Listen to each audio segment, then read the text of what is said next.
சென்னை வெடிப்பாக்கம் ஸ்ரீ ஐயப்பன் கோயிலில் புனருத்ரான அஷ்டபந்தன மகா கும்பாபிஷேகம் நடந்துச்சு.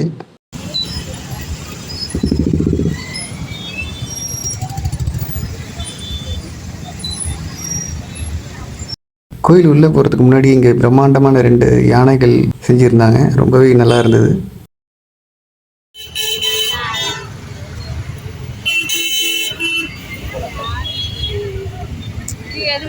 கோயிலுக்குள்ளே போய் பூஜைகள் பார்க்க முடியாதவங்களுக்காகவே வெளியில் ஸ்க்ரீனில் டெலிகாஸ்ட் பண்ணியிருந்தாங்க.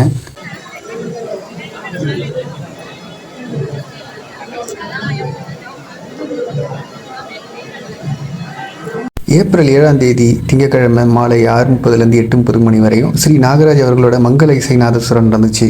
ஏப்ரல் 8ஆம் தேதி செவ்வாய்க்கிழமை மாலை 6:30 8:30 மணி வரைக்கும் ஐயப்ப பக்தி பாடல்கள் பாடுறாங்க. இந்த பாடல்கள் ஸ்ரீ சாஸ்தாதாசன் குழுவினர்கள் நடத்துகிறாங்க.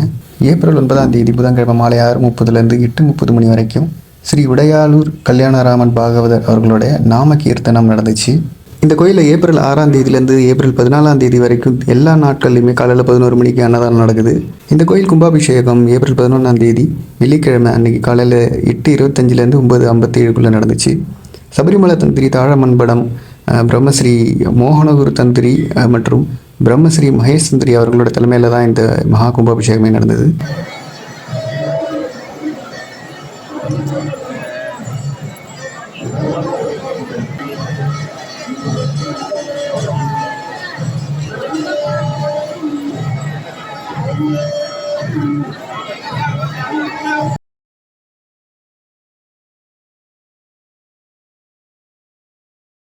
நான் ஒரு 9 மணிக்குள்ளேயே கோயிலுக்குள்ளே போயிட்டேன்.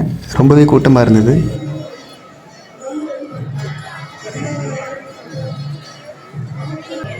இந்த வரிசையில் நின்று போனால் விலைக்கு ஆகாதுன்னு தெரிஞ்சுக்கிட்டேன். அதனால் நான் நேராக உள்ளே போய் விஐபி லைனில் நின்றுட்டேன்.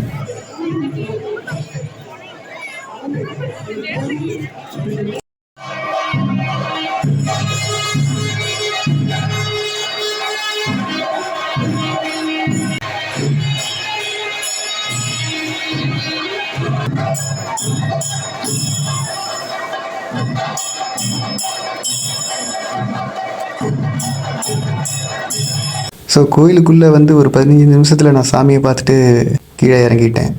நான் கீழே வந்ததுக்கப்புறம் எல்லாருமே அதே வழியில் வர ஆரம்பிச்சிட்டாங்க. அதுக்கப்புறம் வெளியவும் போக முடியாமல் உள்ளேயும் போக முடியாமல் ரொம்ப கூட்டமாக இருந்தது. அதுக்கப்புறம் ஒரு வழியாக வெளியே வந்துட்டேன். எப்படியோ சாமி தரிசனம் கிடச்சிது. சுவாமியே சரணம் ஐயப்பா.